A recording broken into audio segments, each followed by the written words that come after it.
Soy Luis Novarecio, esto es Animales 2020, día muy difícil en materia sanitaria, 113 fallecidos y siguen creciendo los infectados, enseguida lo vas a ver en nuestra pantalla, 3.937 hoy. La pregunta es, ¿sirvió la cuarentena? Ya está sentado con nosotros el ministro de Seguridad de la provincia de Buenos Aires, Sergio Berni. Gracias por estar con nosotros, doctor.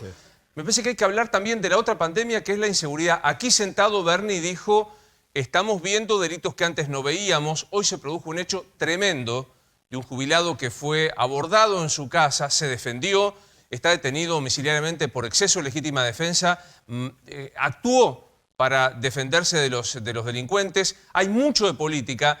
Me atrevo a decir que ahora comenzaremos a saber quién es Alberto Fernández en materia de decisión política, porque se presenta el proyecto de reforma judicial tantas veces anhelado por el anterior kirchnerismo, y veremos ahora si es el tratar de transparentar la justicia o de alguna manera poner a los jueces amigos. Me parece que es el momento bisagra político del presidente cuando se discute también la deuda. En instantes vamos a estar hablando. Buenas noches a todos. Gracias por estar con nosotros. ¿Sirvió? Primero, ¿funcionó la cuarentena, doctor Berni, tal cual se quería hasta el viernes y sábado y domingo? ¿Voló todo por el aire?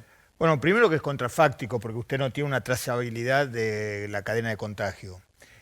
Segundo, no tengo ninguna duda que ha servido porque esto hay una relación total y directamente proporcional entre la circulación social y la cantidad de contagio. Eso es indiscutible. Es de lo poco que se sabe en el virus a lo largo y a lo ancho del planeta. En la medida que baja la actividad social, baja la cadena de contagio. Por lo tanto, está claro que ha servido, y ha servido estos casi 4 meses de cuarentena más dura, más flexible, llámelo como quiera, que eso ha permitido tener un país o una provincia, si quiere, con un 85% de su territorio donde la actividad prácticamente es plena. Más de 4 millones de habitantes hoy están en una posición que no tienen circulación viral, y obviamente que la situación en la ciudad de Buenos Aires y en el área metropolitana nuestra, en lo que conocemos como conurbano, es mucho más complejo por cuestiones obvias. Pero le pregunto, digo, como médico, como ministro de Seguridad, la frase abrimos la cuarentena en el peor momento, cuando más contagios hay, ¿para usted es así? Es verdad que se abrió en el momento de que mayor contagio hay. Lo que pasa es que hay que ver por qué se abrió. Yo creo que hay un debate muy profundo entre aquellos que piensan la salud a la vieja usanza, a la vieja definición, casi como una definición física, ¿no? Por ejemplo, en física el frío se define como la falta de calor. El frío por sí no se define. Bueno, yo creo que hay algunos que tienen una mirada de la medicina de la misma manera, que definen por la negativa, definen a la salud como la ausencia de enfermedad, y desde ese punto de vista solamente están preocupados en su cadena de contagio, y estamos aquellos que tenemos una mirada mucho más moderna de la salud, lo que lo ha definido la Organización Mundial de la Salud como el estado completo de bienestar físico, psíquico y social. Me parece que hay dos factores que algunos no toman en cuenta a la hora de evaluar la situación epidemiológica, que es el factor psíquico de la sociedad, y por sobre todas las cosas la tensión adentro de una sociedad que no solamente está tensionada por la aparición de una enfermedad, sino porque la crisis sanitaria arrastra una crisis económica inevitablemente. Berni, por lo que dice, está claro de que apoya que se haya flexibilizado la cuarentena. ¿La hubiera flexibilizado antes? Yo no hablo de flexibilizar. Yo creo que tengo una mirada distinta. Esto no es ni mejor ni peor. Yo tengo una mirada distinta. Usted sabe que cada uno dentro de su especialidad es más cruento, menos cruento, más invasivo, menos invasivo, de acuerdo a la manera que aborda su especialidad. Yo estoy totalmente convencido que la cuarentena debe ser de manera cíclica, no de manera flexible, y tiene que ver con, además, un seguimiento muy estricto de la cadena de contagio, y para eso, a esta altura, a esta escala de contagios, hay que usar indefectiblemente tecnología, y para usar esa tecnología, entre otras tantas, hay que usar información que tiene que ver con los datos personales, y hay que tomar la definición de saber si vamos a utilizar o no la excepción del artículo 17, la ley de habeas data. Usted sabe que en Argentina pero una tenemos cosa, esa Sergio, ley. usted dijo, la cuarentena es ¿O no es? Claro, No hay por cuarentena. supuesto. Entonces, ¿se No terminó? existe. ¿Para usted debería terminarse la cuarentena? La cuarentena hoy se terminó, no hay cuarentena. La cuarentena es una situación excepcional donde tiene que ver con alejarse para sí, para terceros, de la posibilidad de contagio. En la medida que se va abriendo de la manera que se está abriendo, obviamente cuarentena no hay. Desde el punto de vista técnico. Sí. Bernie, ¿usted cree en la cuarentena por ciclos? Abrir, cerrar según actividades. ¿Cuál es su plan, digamos, No, respecto yo a lo que la creo cuarentena? es en la cuarentena cíclica del ser humano, no del abrir y cerrar de la economía. Usted tiene que basarse en los periodos, no, si hay algo que está totalmente comprobado es que desde que una persona se infecta hasta que esa persona tiene capacidad de infectar pasan 5 días. Y también se sabe que el término medio de incubación es entre 8 y 9 días. Por lo tanto, ¿en qué consiste esa cuarentena cíclica? Que la actividad de una persona y su familia puede estar abierta 4 días, que de ahí no hay capacidad de contagio. Y después esa persona tiene que entrar con su familia durante 10 días en cuarentena. Para cumplir los 14 días.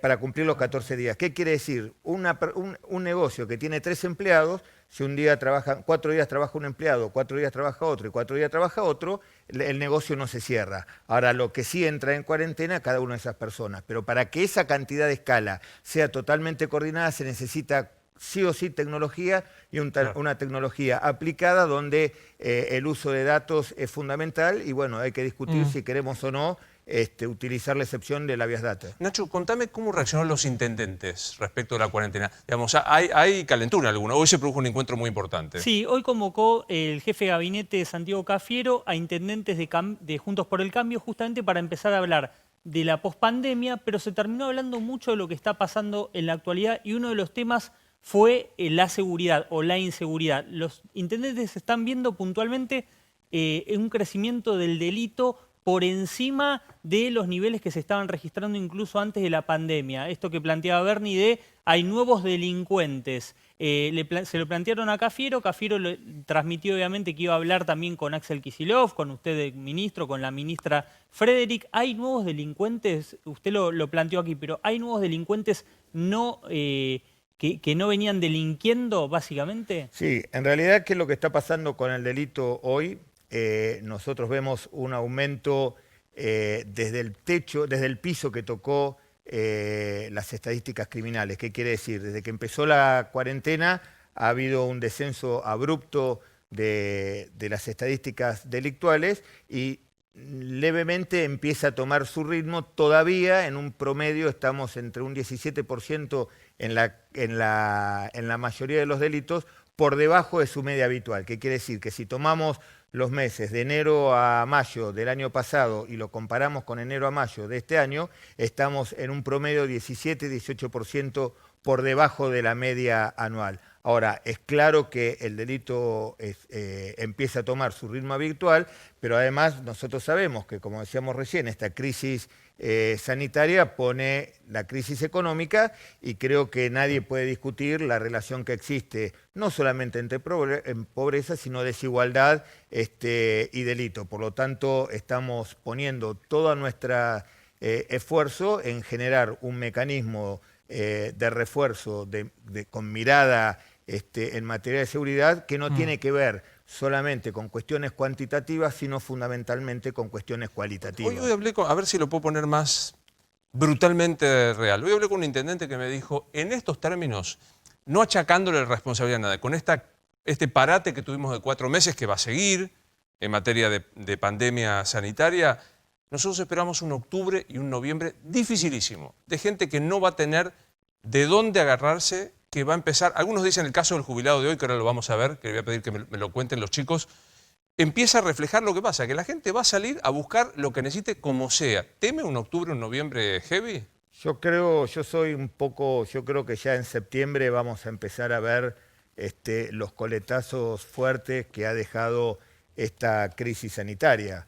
Y vuelvo a repetir, por eso trabajamos fuertemente con el gobernador para mejorar de manera cualitativa. ¿Y por qué digo cualitativamente? Porque Cuando hablamos en materia de seguridad, todos estamos pensando en más o menos policías. Y la verdad que, lejos de ser una utopía, hoy inclusive es algo contrafáctico. ¿Y por qué es contrafáctico? Primero, porque en la sumatoria total vamos a tener mucho menos policías que lo que tenemos habitualmente. ¿Y por qué? Porque la policía que egresó a principio de año no pudo ser formada de la misma manera que los chicos no fueron al colegio, porque este año tampoco vamos a tener incorporación por la misma motivo por lo cual los chicos no van al colegio, y porque además en este momento yo hoy tengo 1.500 efectivos que están aislados, más 400 enfermos. Por COVID. Claro. ¿Por qué? Y porque nuestra policía está en la primera ¿Qué es línea el de combate. coletazo? O sea, usted dice, en septiembre vamos a ver los coletazos. ¿Se imagina un aumento del delito bravo para septiembre? Sí, claro, por supuesto. No negarlo sería esconder la cabeza como el avestruz. Nosotros tenemos la obligación de planificar con una realidad, y la realidad es que esta pandemia a lo largo y a lo ancho del mundo ha multiplicado los delitos en todas partes. ¿Por qué no va a suceder en la Argentina? A propósito de esos intendentes que le plantean también al presidente, a Kicillof, a usted, entiendo, la idea de tomar el toro por las astas y comandar la propia policía en distintos distritos o municipios del conurbano. ¿Es eso posible, viable? ¿Es materia de negociación? ¿Lo piensa? No solamente que es posible, sino que hoy están haciendo eso. No, pero hoy con la policía local, pero digo, que haya una especie falta de de sheriff. información. Nosotros, a partir de la reforma que hemos hecho en plena pandemia, inclusive, lo habíamos empezado a hacer antes que llegara la pandemia, hemos generado unas reformas muy profundas, y entre ellos darle una mayor participación, no solamente con la policía local, sino con todas y cada una de las diferentes. Pero el problema es que los policiales intendentes no tienen esa capacidad política de No la conducen a la fuerza. Exactamente, no Claro. conducen al jefe distrital. Cada municipio tiene un secretario de seguridad, y es quien debe presentar y debe ser responsable de la ejecución del plan integral de seguridad para su municipio. La pregunta es si lo hicieron, lo están haciendo, si tienen la capacidad para hacerlo, y no solamente si tienen la capacidad para hacerlo, sino para controlarlo. ¿Pero usted no cree que sea necesario que el intendente tome el toro por las astas como en Estados Unidos, que hay policías estaduales más fuertes? Es lo que nosotros, es lo que esto tiende a hacer, que los intendentes Pero no se corresponde, involucren. pero no y no corresponde. tiene, Los intendentes no tienen competencia. pero la provincia cuando tiene que hacer cargo de la seguridad, de la salud y de la educación. Sí, dice pero la cuando Constitución. hablamos, pero también, yo le hago una pregunta. ¿Qué vamos a hacer? Porque por eso es plan integral de seguridad para cada municipio. Nosotros tenemos que, cuando hablamos de la cualitatividad de la mejora de la seguridad, tiene que ver, por ejemplo, ¿qué vamos a hacer con el problema infantil? Usted me preguntaba cuál es la característica de los nuevos delitos. Hay 3 características fundamentales. Primero, que ha bajado extremadamente la edad en la cual se genera el delito. Segundo, el debut de gente que antes no tenía actividad delictiva. Y por sobre todas las cosas, una falta de organización del delito. Este delito que está aumentando no es un delito organizado, sino extremadamente desorganizado. Da la impresión que es un delito más desesperado. Esa es la característica. Del pibe más joven, alguien que no había robado y que no se organiza, es alguien que sale por una necesidad. Por eso estamos entonces menos sofisticado. Claro. Tiene que ver, cuando hablamos de la cualidad, es qué vamos a hacer con los chicos que están en permanente estado de conflicto con la ley, de qué manera el municipio se va a involucrar para contenerlos. Nosotros sabemos que no hay capacidad de política de seguridad por fuera de un marco de inclusión social, donde cada uno de los actores territoriales es fundamental. Mire, desde la educación, usted supiera la importancia que tiene la educación, no solamente a la hora de inculcar valores, sino a la hora de generar un registro de lo que está pasando en cada barrio. Nosotros hicimos un trabajo muy emblemático en Florencio Varela, donde advertíamos que la deserción escolar era el primer síntoma de que una familia entraba en el delito. Y cuando digo una familia entra en el delito, lo digo textualmente, porque cuando el padre de familia entra en el delito, arrastra a toda su familia. Y la primera alarma que se da es la deserción escolar. Bueno, ¿cómo vamos a hacer para articular entre la escuela, el municipio? ¿Cómo vamos a ir a buscar esa familia? ¿Cómo vamos a sostener esa familia? Yo le hago una pregunta, Novaresi, una persona con 2 dedos de frente sabe que si un padre de familia entra en el delito y es detenido, ¿quién sostiene esa familia? No, nadie. Nadie, sí, la sostiene alguien. Tiene que salir a robar a alguien. No, la sostiene el narcotráfico y la delincuencia. Entonces, esas son las cosas en las cuales tenemos que hacer un abordaje totalmente integral. ¿Qué hacemos con cada uno de los...? Ya no le estoy diciendo... Pero ¿sabe qué? Yo me imagino un panorama bravo, digamos, porque a septiembre vamos a tener todavía cuarentena o restricción seguro. porque el virus no va a estar dominado. Vamos a tener una crisis económica por todavía la consecuencia. Y una crisis de inseguridad es un cóctel dificilísimo. Por eso estamos trabajando, y vuelvo a repetir, con una mirada cualitativa, porque esto no se soluciona con más o menos policía. No, claro. Aquellos que creen que se soluciona con más o menos policía están mirando el problema por el ojo de una cerradura. Tenemos que ver qué hacemos con cada uno de todas aquellas personas que salen de la cárcel, y no porque lo han soltado deliberadamente como pasó hace muy poco, sino aquellos que cumplieron la condena y que los dejan con un bolsito en la puerta de la cárcel y que se la rebusque como cada uno pueda.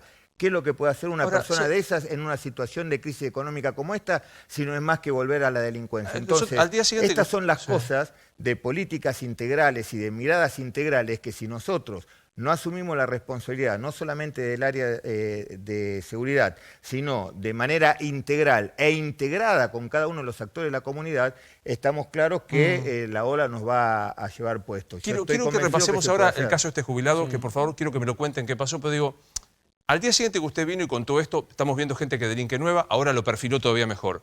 Jóvenes, gente que no había delinquido antes y muy desorganizados. Absolutamente lo cual desorganizados. Digo, vino acá Juan Grabois y dijo, ojo, si no hay un plan de contención social, la gente va a salir a ocupar tierras o a delinquir. ¿Coincide? 8 tomas de tierra tuve este fin de semana. ¿Cuántas? Que la hemos resuelto de la manera que lo hemos resuelto permanentemente, pero en la provincia de Buenos Aires este fin de semana tuvimos 8 tomas de tierra. ¿En toda la provincia o en el conurbano? En el conurbano fundamentalmente, ¿no? El conurbano es donde también se da la problemática del interior en materia de seguridad es una problemática totalmente distinta.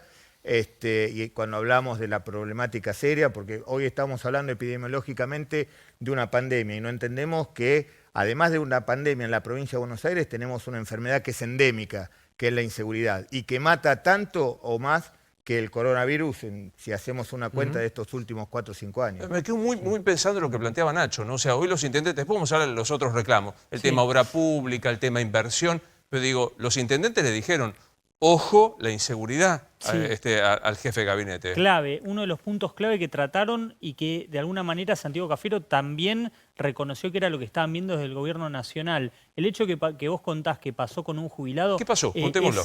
Es sintomático de la realidad que se está viviendo. Un jubilado de 70 años estaba en su propiedad en Quilmes, entraron 5 delincuentes a su vivienda por la medianera, saltaron la medianera. Cuando se da cuenta de que están ingresando, mantiene un enfrentamiento con ellos, 4 logran escapar, 1 que está herido cae a los pocos metros, el jubilado va... Dice que lo torturaron con un destornillador. Sí, también, o sea, bueno... la 3 agresión, veces le robaron, o sea, no fue la le robaron claro. 3 veces, lo torturaron con un destornillador, lo patearon y lo golpearon, o sea...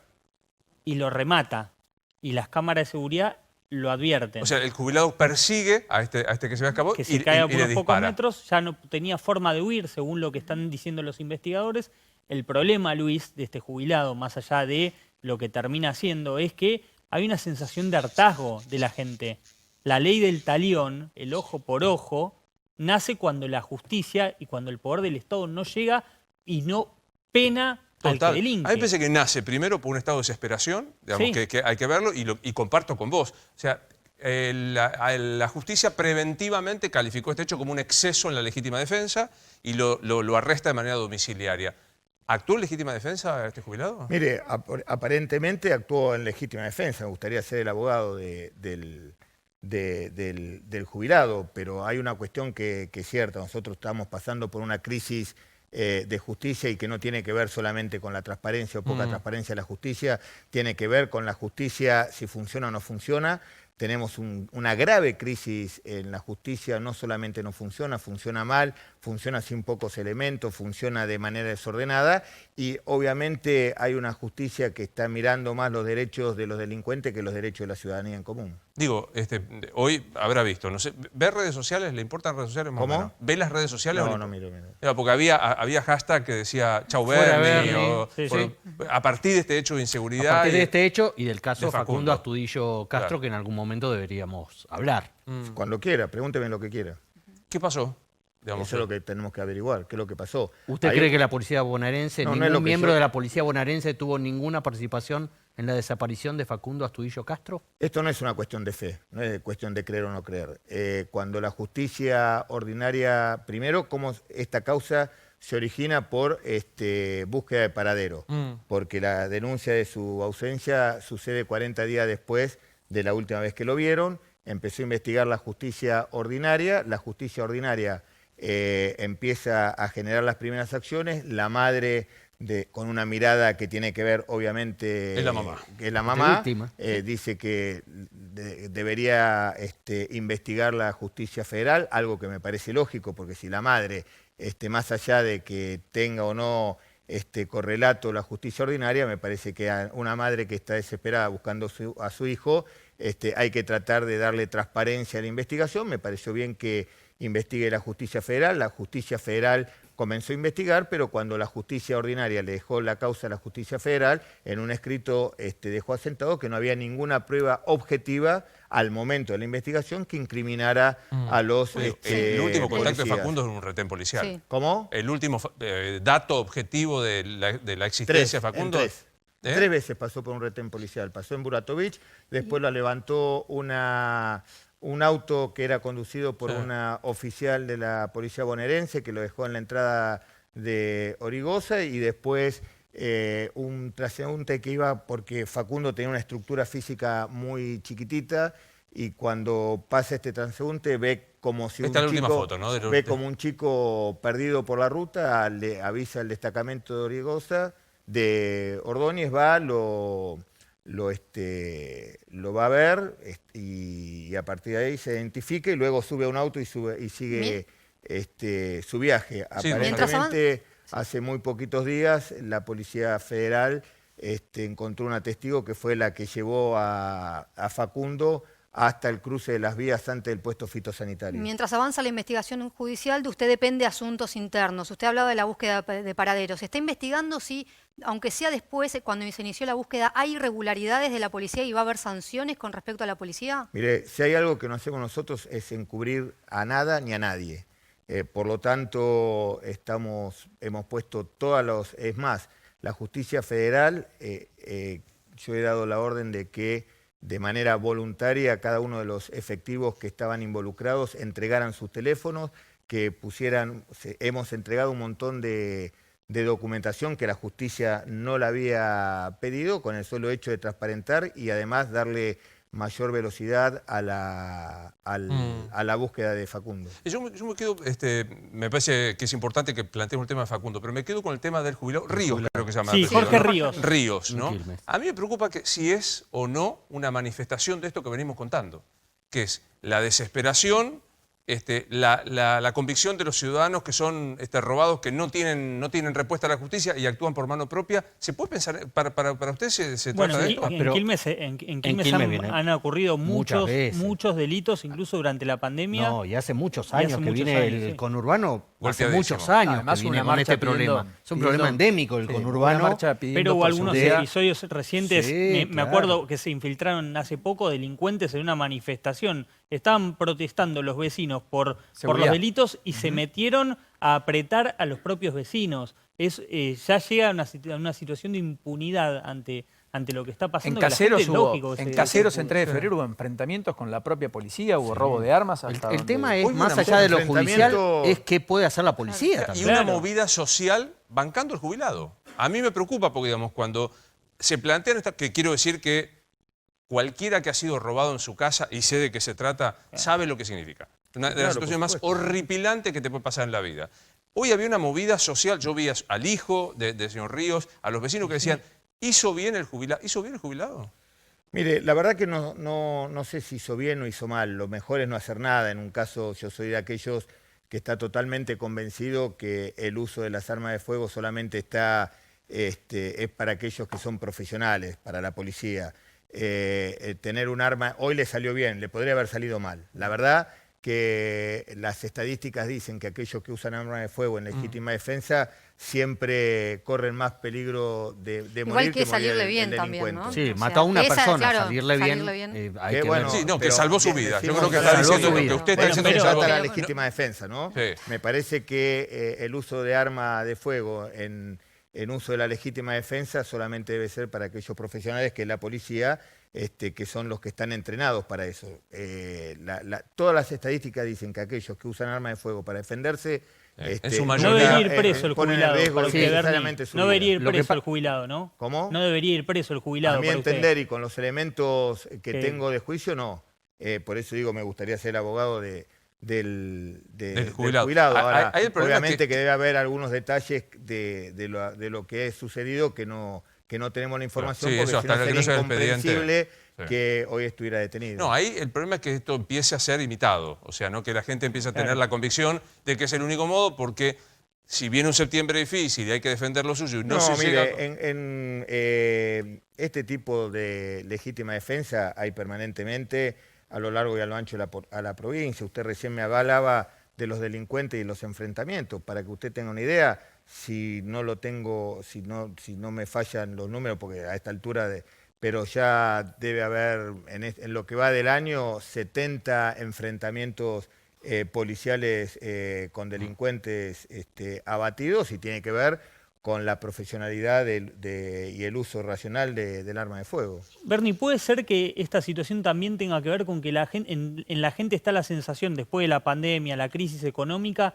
que cuando le quitan lo que tiene es muy difícil después reponerlo? Tal vez en otro momento del país, de la economía, te robaban un celular, No, yo creo que lo tiene podías que ver, recuperar, claro. tenías espalda para aguantar cambiar Claro. un celular si te lo roban. Ahora te roban un celular y por Fuiste, poco fuiste. te dejan inactivo laboralmente. No, pero yo creo que tiene que ver con la sensación, cuando hay mayor cantidad de aquellas personas que actúan por justicia propia, cuando la justicia que debería intervenir no interviene, y me parece que hay una sensación en la sociedad que hoy cuando usted le pregunta a la sociedad cuál es una de las instituciones que menos más confía. necesita ser reestructurado, todo el mundo le dice la justicia. está bien, Y pero la ahí la bonaerense no cabe también, ninguna ¿no? duda. Porque ¿Cómo? también se habla Pasa. mucho de la bonaerense también, todos los gobiernos pasan y dicen, bueno, hay que ser reestructurada, la vamos a reformar, tiene que haber purgas y pasan, y primero No, una cosa es antes de la justicia está la policía que tiene que cuidar al ciudadano,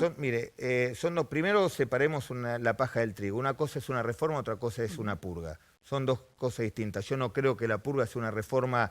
De hecho, en la historia de la policía bonaerense, si hay algo que han sobrado ha sido purgas y no ha habido cambios significativos. Yo creo en una verdadera reforma policial. De hecho, lo estamos haciendo. Esa reforma tiene que ver fundamentalmente con la profesionalización. Mire, si usted no es lo mismo que la opere un plomero que la opere un cirujano. Esto es lo mismo. Cuando usted sale a la calle, no es lo mismo un chocobar que fue reclutado de la noche a la mañana, que le dieron una pistola a los 30 días de haber hecho una mínima capacitación, y bueno, después cuando sale a la calle no le puede pedir que garantice la seguridad ni para él ni para terceros. Entonces esto tiene que ver con una profesionalización. Lo que pasa es que la profesionalización lleva mucho tiempo, la profesionalización lleva mucho compromiso, y aparte hay que saber, nadie encuentra lo que no sabe que está buscando. Por lo ¿Sabe tanto, qué pasa? hay que saber Sí. hacia dónde hay que ir, y es una tarea fácil y que para muchos a veces políticamente no es redituable. Es mucho más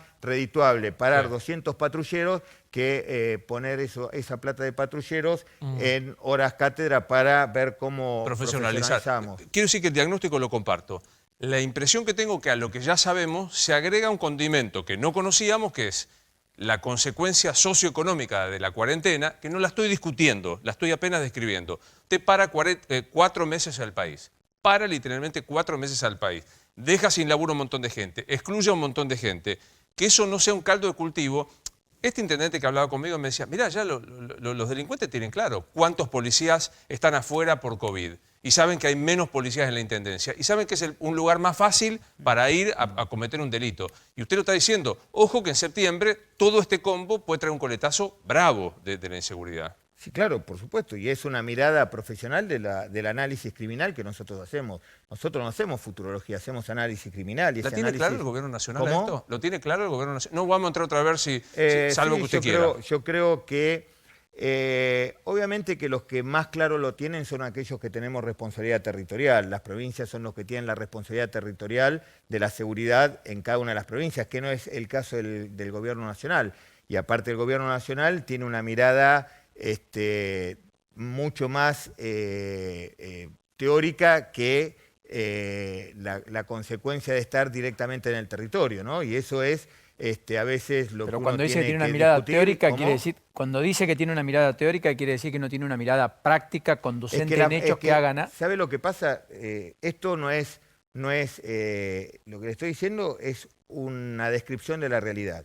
Desde el momento que Macri le traspasó la Policía Federal al gobierno de la ciudad, el gobierno nacional no tiene más responsabilidad territorial en materia de seguridad ciudadana.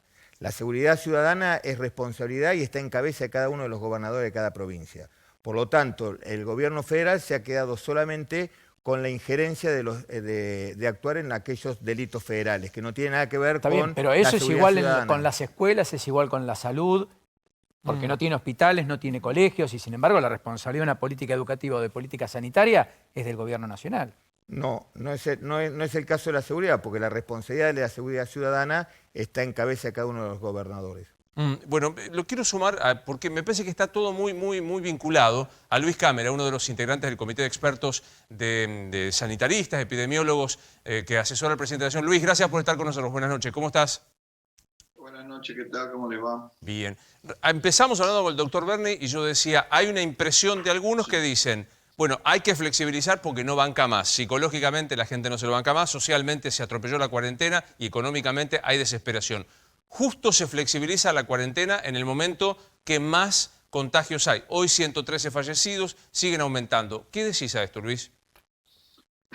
Bueno, primero hay que ponerlo en un contexto temporal de cómo se decidió hacer esta nueva cuarentena, que tenía que ver por la velocidad muy rápida en las primeras 2 semanas de junio de internación en terapia intensiva, que hacía presumir que para los días ya que pasaron, 3, 4 días atrás y de ahora en adelante, la capacidad de atención de pacientes en unidades críticas del sistema del conurbano iba a estar, digamos, muy al rojo, con que han dicho que podía colapsar y yo te dije que eso no iba a pasar porque podía estar difícil.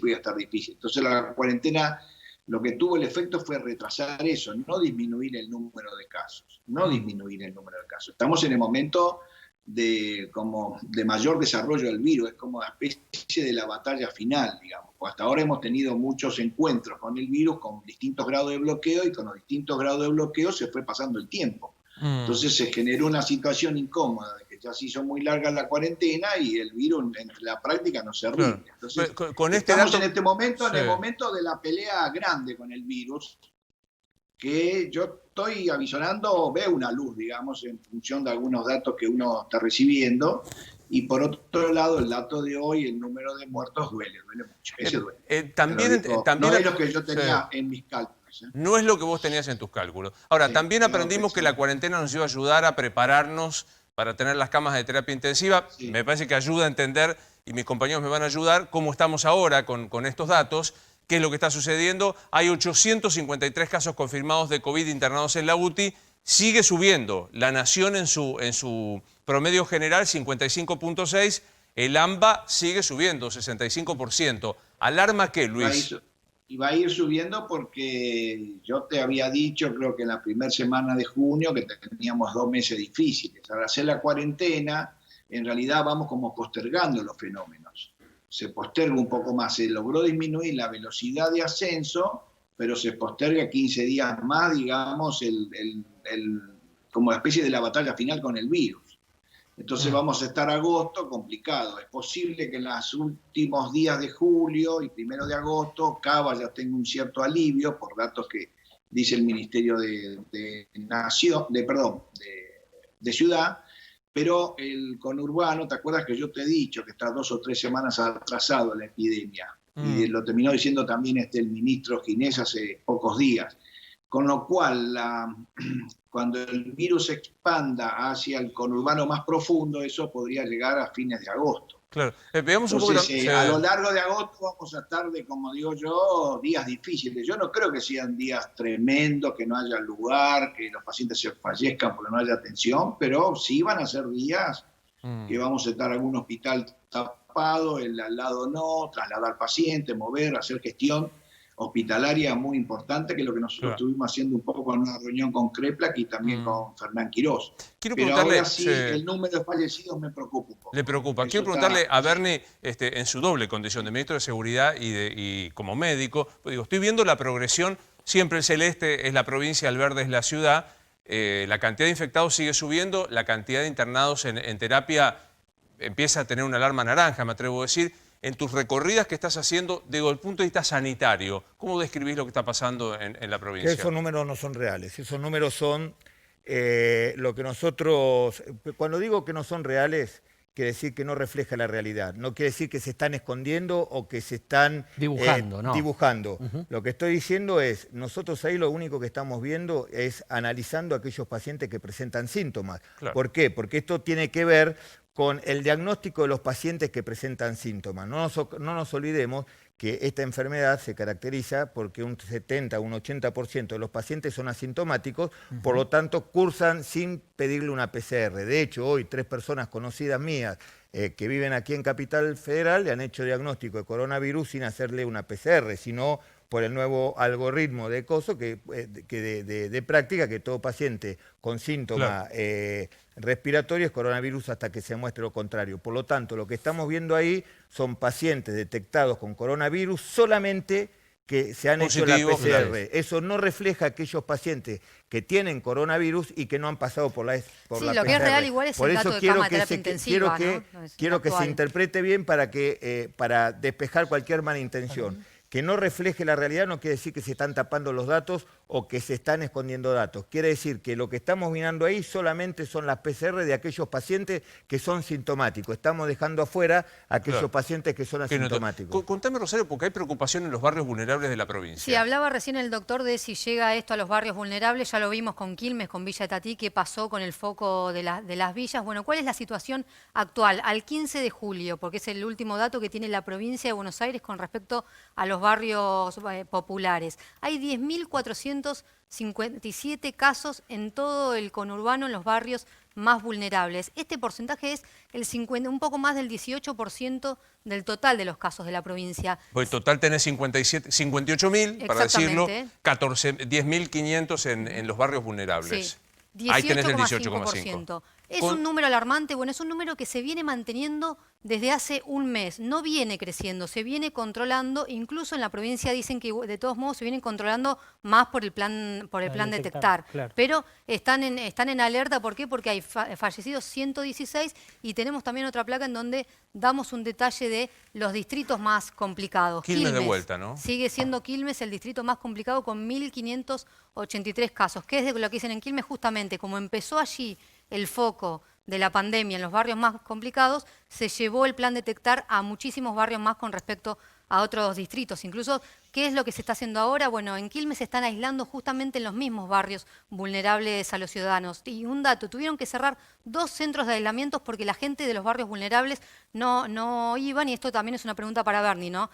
La gente del barrio vulnerable no va por temor también a la inseguridad, a perder sus viviendas. Dejar su casa, digamos. Que te aíslen. ¿Qué pasa con eso, Sergio? No, porque cuando se llevan adelante esas acciones hay una garantía de que eso no va a pasar. Lo que tiene que ver es con que la escala de contagio ya es mucho más grande, está todo el barrio prácticamente, hay barrios que están en un 40, un 50% de nivel de contagio y en ese sentido cuando la escala cambia, la táctica de abordaje también cambia. Por lo tanto, no es lo mismo la técnica de combatir aquellos pacientes que están infectados desde hace 3 meses atrás, ahora cuando la escala empieza a ser mucho mayor, porque a partir de ahora el secreto es cómo tratamos la escala, no cómo tratamos la enfermedad. Acá lo que hay que tener es una mirada de escala. Luis, acá en la ciudad hoy Quirós dijo que aquella persona sintomática que es diagnosticada con coronavirus se puede quedar en su casa si garantiza que está aislado. Esto que plantea Rosario, que es el temor a dejar la casa o a ser aislado, si bien en la provincia no hay hoteles como si en la capital federal, ¿no debería cambiar en todo el territorio particularmente endémico? Es decir, te diagnostican, no tenés síntomas, te quedás en tu casa aislado. Ahora sí. ¿Ahora sí? Ahora sí, porque hay otra escala. Ahora, en la escala de contagio no hay hoteles que... No hay donde dejarlo, hotelera, por eso. No hay donde llevarlo, claro. Lo que se hace es técnicamente una acción retardante. Las acciones retardantes son acciones que se van llevando adelante hasta que la realidad a uno lo sobrepasa. No es lo mismo cuando tiene 200 pacientes, cuando tiene 400, que cuando tiene 1.500 por día. Entonces, como es otra escala, tiene que abordar con una mirada totalmente distinta. Tal vez no sea tan efectiva como llevar a un paciente a un hotel, pero en la escala corresponde hacerlo. Si Luis, no, no hay... ¿coincidís con esto, Luis, que dice Sergio Berni? Porque la circulación de virus en esos barrios es tremendo. Yo puedo sacar 14 días un paciente aislado y cuando vuelva se va a contagiar. La circulación de virus que tiene es muy grande. Es una... fíjate que en el 31, de acuerdo a la determinación sanguínea que hicieron de la cantidad de anticuerpos, más del 50% de la población estaba contagiada. Son cifras llamativas. Y esto debe ser parecido en gran parte de los barrios. No hay mucha diferencia. Doctor, cada vez que van a buscar en el plan detectar está encontrando un 40%, 35% de las personas infectadas. Son núcleos muy grandes, por lo tanto a veces sacarlos puede servir transitoriamente, pero después cuando vuelve se va a contagiar igual. Sí, Sergio. No, le quería hacer una pregunta al doctor. Usted me está diciendo que Sí. en el control inmunológico de la Villa 31, Sí. más del 50% de los pacientes testeados Sí. tenían inmunidad, o sea que han sido afectados. Yo le hago una pregunta. Sí. ¿Cuál es la cantidad de habitantes de la Villa 31 y cuántas PCR se hizo en la Villa 31? No tengo acá los datos, sé No, que son no, 45.000. Perdón. No, por eso lo que le quiero decir es que si usted se fija, lo que hablábamos recién, cuando usted compara la cantidad de PCR que se hicieron en la Villa 31 con la cantidad de habitantes de la Villa 31, nunca podría dar el 50% de los infectados. Por lo tanto, acá es donde aplica que todos los números que estamos viendo son solamente de una pequeña población de la sociedad y que estamos dejando afuera un montón de pacientes que por ser asintomáticos crucen con la enfermedad, pero después cuando los controlamos ya han tenido contacto con el virus. Bueno, Bernie, eso está más o menos ya se sabe y nosotros tenemos los mismos números que a nivel internacional. Por uno que se detecta con PCR y 9, 10 o 11 que se detecta después a nivel serológico. Eso se vio todo en Europa, donde, por ejemplo, España tiene el 5.2% de su población. Estos son 2,5 millones de personas. Por PCR creo que fueron 250.000. Siempre la relación es 1 a 10. Claro. Por eso es que... por eso es que no son reales. A eso me refiero, claro, que lo que estamos mirando no es no es una foto real de lo que está pasando. No es que está dibujado, es que es la realidad.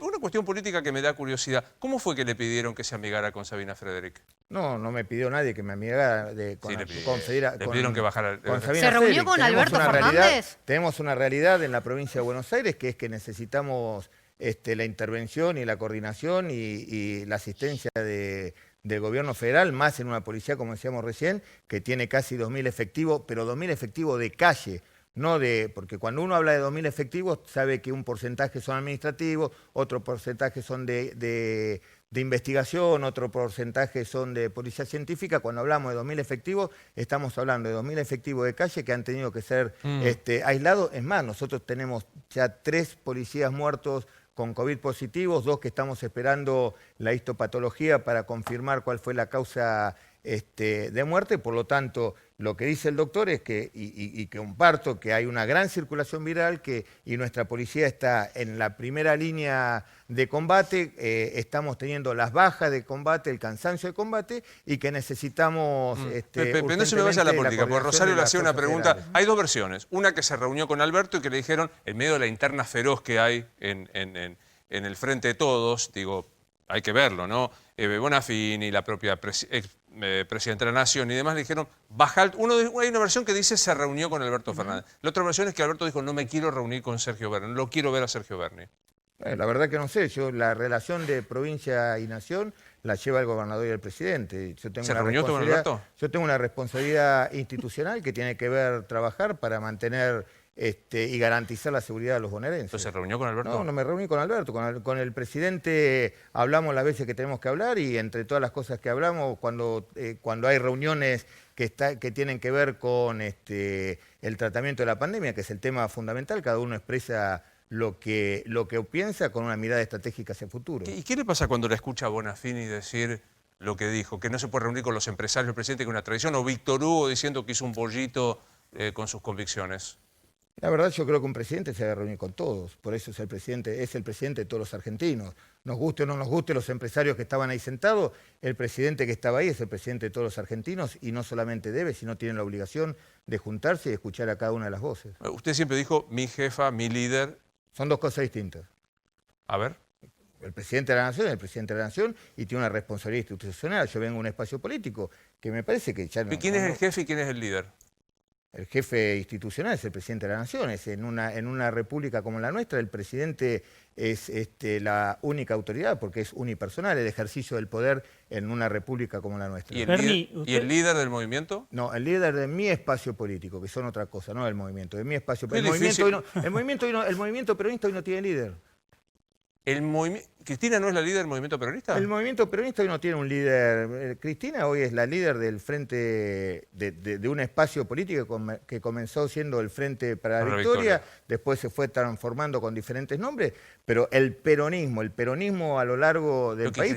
¿Cristina no es peronista? Hoy es peronista, pero el presidente del partido peronista no es Cristina Kirchner. Y Alberto Fernández bueno, no puede hacer lo mismo que en su momento hizo Néstor Kirchner, que llegó con un bajo nivel de conocimiento y terminó liderando el peronismo. ¿Usted no se imagina a Alberto Fernández conduciendo el peronismo? Esto no es una cuestión de imaginarme o no imaginarme. Hay una realidad que tiene que enfrentar el presidente, que es atender esta pandemia, y me parece que las cuestiones políticas partidarias creo que han quedado relegadas para todos los espacios políticos. Hoy todos estamos mirando, no en términos partidarios, sino en términos de cómo aportamos a una situación tan difícil que está atravesando la Argentina, no se le que escapa, es peor que en el 2001. El presidente de la Bolsa de Comercio de Buenos Aires, Adelmo Gavi, dijo, a veces le manejan la lapicera al presidente. Yo creo que en un país presidencialista como el nuestro nadie maneja la lapicera de nadie. Nunca hubo en la historia argentina un presidente con una compañera de fórmula 2 veces presidente con los votos. Bueno, ahora lo hay. ¿Cuál es el problema? Y el presidente del presidente y maneja la lapicera porque por eso es el presidente. ¿El presidente maneja la lapicera? Por eso es el presidente. ¿Pero quién le carga la tinta al cartucho? El presidente. ¿Y cómo vive esta interna que se está viendo en este momento, digamos? Los ruidos no menores. Que hasta el propio yo creo que es una interna propia de un espacio político que se debe amalgamar y debe ir consolidándose en el tiempo. Yo creo que el peronismo entendió que nunca más puede ir dividido, el peronismo entendió que los intereses de la patria están por encima de los intereses personales de cada uno de los espacios y que ese amalgamiento de esos espacios políticos obviamente genera tensiones. Y está bien que así sea, porque para eso pensamos cada uno distinto. ¿Pero esas tensiones contribuyen a la fuerza o la debilitan? En un momento como este que se deberían estar ocupando de ver ¿cómo salimos de este pozo? Yo no creo en el viejo apotegma que los peronistas cuando hacen ruido es como los gatos que se están reproduciendo. Acaba de desmentir al general, ¿eh? ¿Cómo? Acaba de desmentir al general. El general dijo, cuando se pelean se están reproduciendo. Bueno, yo no creo en eso, yo creo que hay momentos históricos totalmente distintos. La Argentina está pasando por un momento histórico único,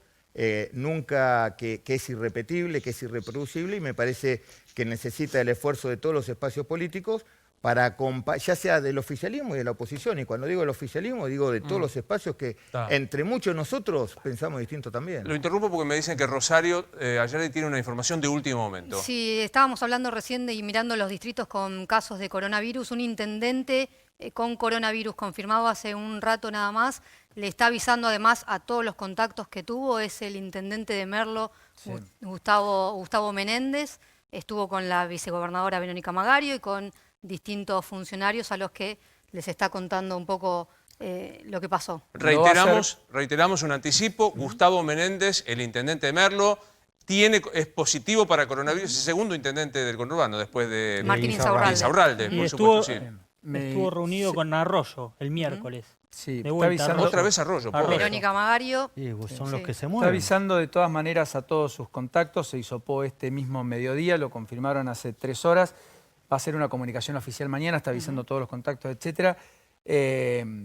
Pero bueno, había muchos rumores, finalmente es oficial. También le dio positivo al intendente de Oncativo en la provincia de Córdoba, en el interior de la provincia de Córdoba, hace un rato nada más. ¿Hay alguna sospecha de dónde podría haberlo contraído el intendente Merlo? No. Por ahora es la única información, nos enteramos porque justamente, como decía Paulino, está contándoles a distintos funcionarios que se hizo el hisopado y que le dio positivo, así que es la única información que Pero mantenemos.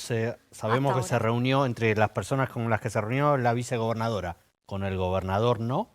Con el gobernador no, ahora vamos chequeando, Claro. pero con Es el una información gobernador último momento que no acaba de hubo- llegar. No hubo reunión del gobernador con Ok. los intendentes, creo, Otra en los vez se últimos reúne un días. poco no, con los el intendentes. factor Arroyo. O sea, Claro. pero los Kicillof nombres se que reúne aparecen, poco con sí. los intendentes, Los es nombres cierto. que aparecen, insistimos, el intendente Merlo, Gustavo Menéndez, dio positivo, se habría reunido con Verónica Magario, con Daniel Arroyo, el ministro de... ¿Usted se hisopa habitualmente por No, no tiene prevención? sentido hisoparse habitualmente si uno no tiene síntomas. No, nunca, obviamente, nunca tuvo síntomas. No, por eso no me he hisopado porque nunca he tenido No se síntomas. enoje, Eso no quiere decir que en algún momento me tenga que hisopar porque tenga síntomas. Yo creo que en un par de meses más vamos a estar hablando de aquellos que no se han infectado y no de los que se infectaron. No, digo, Creo que- pensaba como el personal médico lo hace habitualmente, como prevención, no sé, usted es un personal de la seguridad, por decirlo de Sí, alguna pero manera. es que no tiene sentido porque yo me hisopo ahora. Claro. ¿Sí? No, lo que me va a decir Toca que el picaporte Sí, y fue. no, o sea, desde el punto de vista epidemiológico no tiene ningún sentido hisoparse porque sí, si no hay una causa que lo justifique. Sí está claro de todas maneras que ha habido un crecimiento en los casos también a propósito de ir a buscar esa Claro. trazabilidad, digamos, para intentar aislar y hacer todo lo que corresponde Por eso- en términos por eso- epidemiológicos. Quiero decir esto porque en Mar del Plata hoy, donde hubo 2 nuevos fallecidos tristemente, entre ellos una mujer de 99 años, 2 que estaban internadas en geriátricos, son 17 los muertos en Mar del Plata, tenía 5 muertos hace una semana, tiene 17. Vale la por pena- 3. multiplicó por 3 y más, pero con un dato. 93% tiene seguimiento epidemiológico con todo lo que surgió en el hospital Jusey, que es del PAMI, y particularmente hay 8 geriátricos con casos en Mar del Plata, 8 geriátricos, que ha sido casi un denominador en el mundo, en Europa en particular, la mayoría de los muertos han sido fruto de lo que ha ocurrido en los geriátricos. Bernie, ¿usted no estuvo con Menéndez hace unos días? No. No estuvo. Quiero volver un segundo a la política porque hablamos recién de las internas cuando irrumpió este último momento de Rosario, ayer, pero yo decía, tal es el nivel de las internas, Nacho, que empiezan a aparecer rumores de cambio de gabinete, Sí. de ministros que se van, ministros que se enrocan. Contame un poco esta situación. Sí, Luis, hay muchas versiones. Estas internas generan obviamente muchas versiones. Algunas tienen asidero, otras no, y otras no tanto. Ahí está Sergio Lanciani, secretario de Energía. Sergio Lanciani, desde que inició la gestión, Arrancó mal.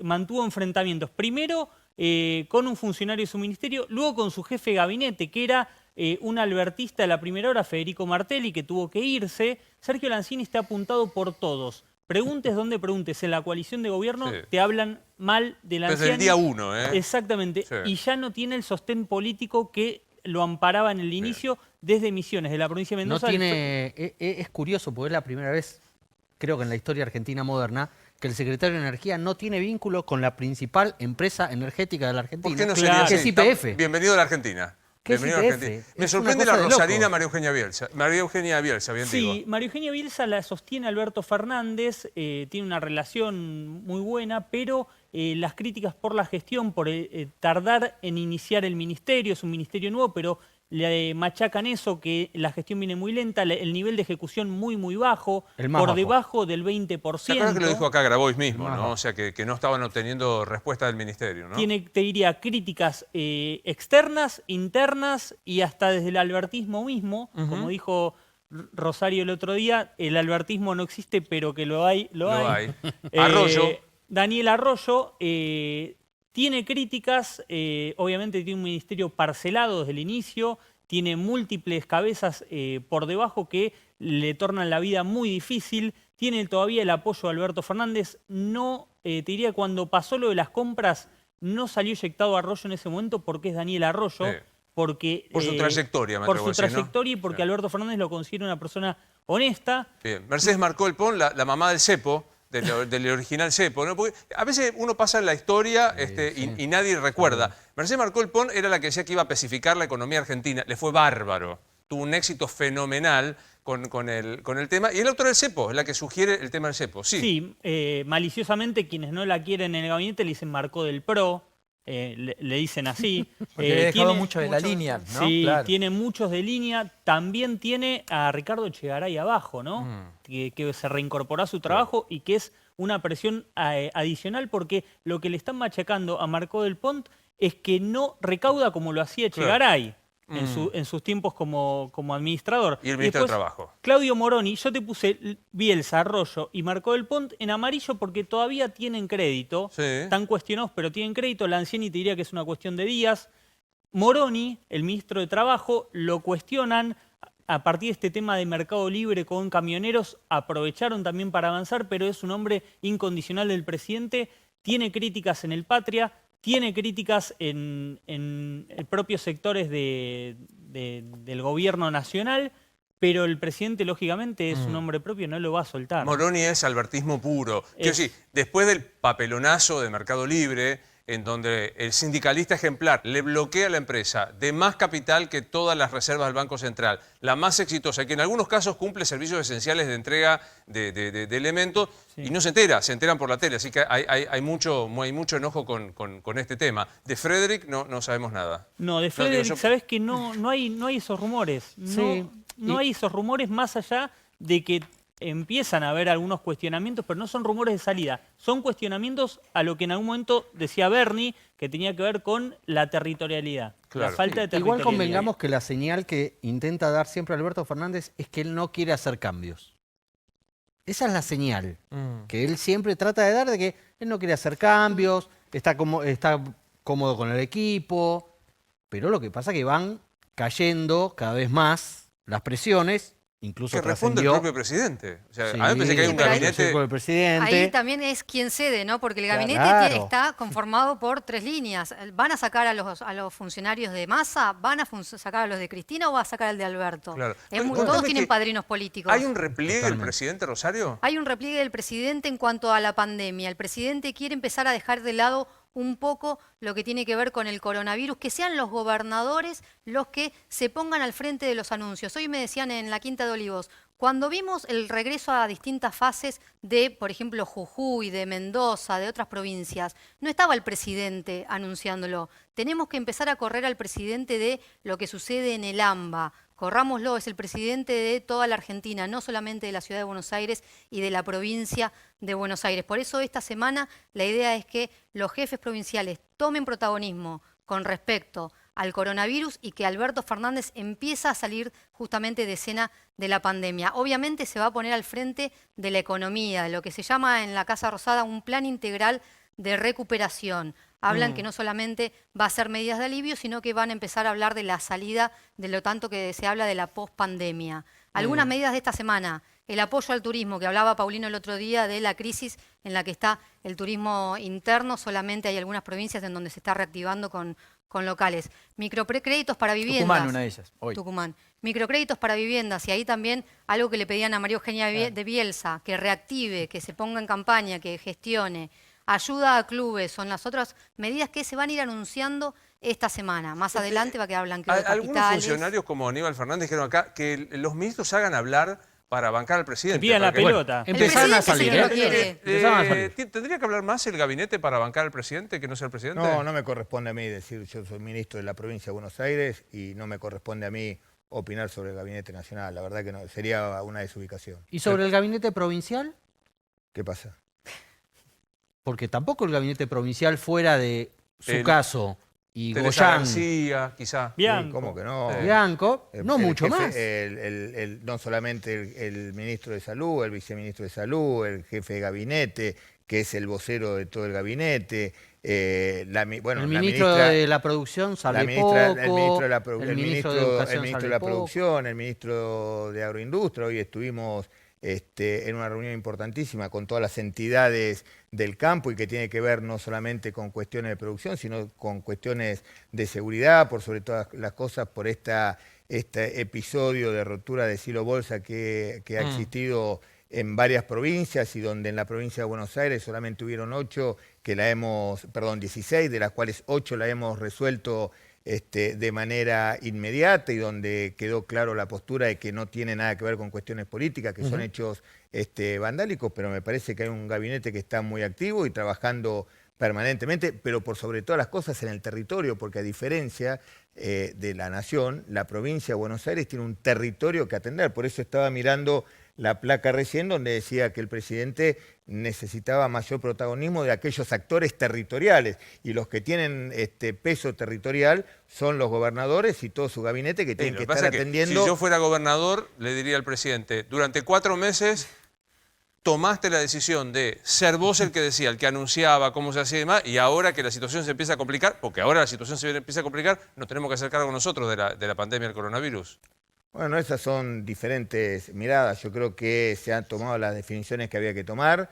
Eso nos permitió preparar a la Argentina para recibir este tsunami. Sabíamos que el tsunami iba a llegar, tarde o temprano iba a llegar, y que teníamos un sistema de salud totalmente debilitado y que necesitábamos, como bien escuchábamos recién al doctor, ganar tiempo. Bueno, hemos ganado todo el tiempo que hemos podido, hemos fortalecido el sistema de salud, siguen llegando contenedores para mantener los elementos básicos y los efectos necesarios para afrontar la crisis sanitaria, pero también tenemos que pensar que esta crisis va a pasar, porque todas las pandemias pasaron en el mundo, y cuando baje la marea tenemos que tener un Estado activo, presente y por sobre todas las cosas promotor, porque sin una ayuda del Estado, sin la promoción del Estado, la recuperación de la Argentina va a ser mucho más lenta y mucho más cruenta. Yo creo en esto que planteaba Rosario respecto al presidente replegado a la pandemia, me parece que lo vamos a ver ahora. Y yo creo que se acaba de lanzar lo que va a definir cuál es el tono de Alberto Fernández, que es la reforma de la justicia. Digamos, me parece que a partir de este proyecto, que todavía no hemos podido acceder, que no se conoce con precisión, vamos a saber si Alberto Fernández vuelve con la idea de transformar la justicia para mejorarla de verdad o para hacer lo que han hecho la mayoría de los gobiernos, que es descabezar a los jueces que no son amigos, pasarle facturas a los que procesaron a sus compañeros de ruta y poner a jueces amigos. Digamos, ¿en qué estado está? ¿Qué dice esta reforma de la justicia? Mirá, el presidente anunció en un reportaje que publicó ayer Página 12 que esta semana presentaba el proyecto de reforma judicial, que va a incluir, obviamente, aminorar el peso judicial de Comodoro Pi. Comodoro Pro, como le dicen en el gobierno, ¿no? Exactamente, juntándolo con los juzgados nacionales, lo va a licuar ese poder, y también va a empezar a tallar el tema de la creación de un consejo de expertos, no infectólogos, sino constitucionalistas, para ver qué se hace con la Corte, porque también, como hacen todos los gobiernos, todos van sobre la Corte. Algunos lo consiguen, quiero decir. Es decir, salvo Alfonsín, que venía de una corte de la dictadura, todos los gobiernos, la corte menemista, hasta Duhalde, que estuvo un año en Chirolas, nombró un juez que es Maqueda, no hace falta recordar los embates a FAI y demás. Por eso me parece que es muy importante saber si el presidente de la Nación va a hacer lo que su compañera de fórmula hizo en la anterior gestión, que era atropellar la ley de subrogancias, ¿se acuerdan en la anterior gestión? ¿O va de verdad transparentar? Me parece que define quién es Alberto Fernández respecto del dogmatismo o no. Mira, y es muy clave porque lo contábamos acá desde el comienzo del ciclo. Alberto Fernández quería ocuparse personalmente de 2 temas en su gestión. Uno era la comunicación y el otro era la justicia. Por eso designó a Marcela Lozardo como ministra de Justicia, que es no su mano derecha, son sus 2 manos en la justicia, y es por eso que es clave este proyecto en medio de una incomodidad, por llamarla de alguna manera, de la actual vicepresidenta por las causas que todavía tiene pendientes. Bueno, una buena, vuelve a trabajar la justicia. Vuelve a trabajar. Se levantó la feria. Vacaciones. Se levantó la feria. Se les terminó las vacaciones. Un saludo al doctor, el sindicalista, al Rosenkranz, y al amigo y a Piumato, claro. Enseguida sigo hablando con Sergio Berni de la seguridad, que me parece que es fundamental. Luis, una buena, o por lo menos me parece, el anuncio de Oxford de la vacuna, de Moderna de la vacuna, ¿abre una expectativa de una inmunidad más pronto? Sí, abre una expectativa. También hay otra vacuna que ya está un poco más avanzada, que es China. Pero hasta que eso se desarrolle y entre a la etapa de comercialización falta un tiempo. Así que 2020 la tenemos que trabajar, como digo yo, cabalgar a pelo sin tontura. Yo por eso no es una cosa que esté pensando en la vacuna, porque tenemos que superar este momento solos, digamos. Bueno, Pero bueno, hay avances significativos en ese punto y hay otras más. Está en lo que se llama fase 3, hay como 3, 4 vacunas en esa fase. En otras fases hay como 10 vacunas. Vacuna va a haber, bien. pero no con la premura que la gente quiere, lamentablemente, que todos queremos, mejor Total. dicho, ¿no? Luis, como siempre, un placer verte. Un abrazo. Sí, espera, ¿me dejás de decir algo? Obvio. Sí, yo te había dicho que ahora venía el tema de la guerra de nervios, ¿no? Sí. Este era el tiempo, y bueno, vos te has dado cuenta de todos estos cambios políticos, los líos de Gay, ¿no? Esto no es casual, digamos. Y un poquito respecto a una interpretación que si Alberto, entre comillas, se va un poquito del tema de la cuarentena. Yo creo que él sigue al frente del tema, pero creo que generó una estructura que es un acuerdo político, digamos, entre la provincia y la ciudad, y también con un marco con los gobernadores. Me parece que generó una nueva estructura. Me parece que lo está haciendo ahí. No creo que hace falta que esté estrictamente al frente, Bien. sino que está tutelando a lo mejor una estructura que él construyó. Eso me parece positivo. Gracias, Luis, muy amable. Bueno, hasta luego. Hasta Luis Cámara, uno de los integrantes del comité. Pequeña pausa, sigo hablando con el doctor Berni. Intendente de Merlo con coronavirus, y con esto que decías, que vamos a ver qué es la reunión que tuvo con la vicegobernadora. Rosario, por favor. Así es, Gustavo Menéndez, intendente de Merlo, hoy se hizo el hisopado y le dio positivo. Tiene coronavirus. Entre las reuniones, ¿a quién le avisó ya? A Verónica Magario, vicegobernadora de la provincia de Buenos Aires. Ahí está en su Twitter la reunión que mantuvieron, los dos con barbijos, los dos manteniendo la distancia Aparentemente los epidemiólogos le han dicho que por la carga viral debería haber sido fruto de un contagio producido el miércoles o jueves de la semana pasada. Un poco de tos y fiebre alta. ¿Se parece algo el 2001 de esto? Creo, para mí la crisis es peor que el 2001, porque a diferencia del 2001 esta crisis es aguda. Gracias, Doc, como siempre, verlo, es muy amable. Soy Luis Novares y Otros Animales 2020, será hasta mañana.